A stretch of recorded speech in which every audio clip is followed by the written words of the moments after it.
Quando falamos em salvação, o que vem à sua mente? Ir para o céu depois da morte? Escapar do inferno? Perceba como na cultura ocidental, salvação parece estar muito ligada à ideia do pós-morte. O que acontece com a minha alma depois que eu me vou? O problema é que essa é uma perspectiva que herdamos do cristianismo medieval, principalmente quando dialogamos com Platão, a ideia do mundo das ideias platônicas, a valorização do espírito em detrimento ao corpo, porque o corpo é matéria e matéria é má, e então a esperança por um pós-morte abençoado num paraíso eterno. No entanto, quando levamos em consideração que os primeiros seguidores de Jesus e o próprio Jesus não eram gregos neoplatônicos, tampouco cristãos medievais, e sim judeus, então nós entendemos que o que eles estão falando por salvação é algo muito mais profundo do que o que a gente imagina hoje. Se você perguntasse para um judeu da época de Cristo o que é salvação, ele te responderia algo mais ou menos assim: salvação é quando Adonai nos tirou do Egito, nos libertou da condição de escravos, nos fez ser um povo, e não somente nos fez ser um povo, como nos fez ser o seu povo. Salvação, na concepção dos antigos, não está intimamente atrelado à ideia do pós-morte, o que acontece após a morte,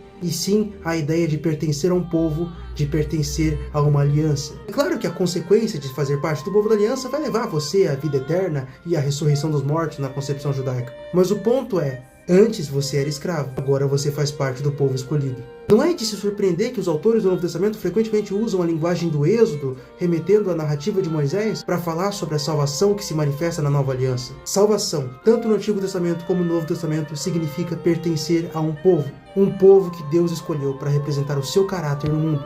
A consequência inevitável de você pertencer a esse povo é que você vai herdar a vida eterna e que Cristo vai te ressuscitar no último dia. Isso, enfim, termina por colocar fim à tensão entre Paulo e Tiago. Quando Tiago diz que a fé sem obras é morta, mas Paulo diz que a salvação é pela fé, a questão é que ambos estão falando da mesma coisa, sob perspectivas diferentes. Se você creu, você faz parte do povo da aliança. Logo, você vai manifestar o caráter de Deus na terra. É por isso que Tiago vai dizer que a fé sem obras é morta. Então, se você me perguntasse hoje o que é salvação, eu lhe diria: ora, salvação é quando você para de fazer o mal e aprende a fazer o bem. É quando você para de viver na promiscuidade, na libertinagem, nas bebedeiras. No lugar, você passa a ter uma vida dedicada ao serviço dos pobres, à proclamação da boa notícia às pessoas que estão desesperadas. Salvação é quando você vai à igreja não porque você quer ser abençoado, mas porque você quer abençoar. E aí você deixa de reparar nos pecados dos irmãos e você passa a buscar ser por si mesmo o exemplo do amor, da paz, da caridade, da gentileza, da bondade, da misericórdia, da pureza, da santidade. Isso é salvação.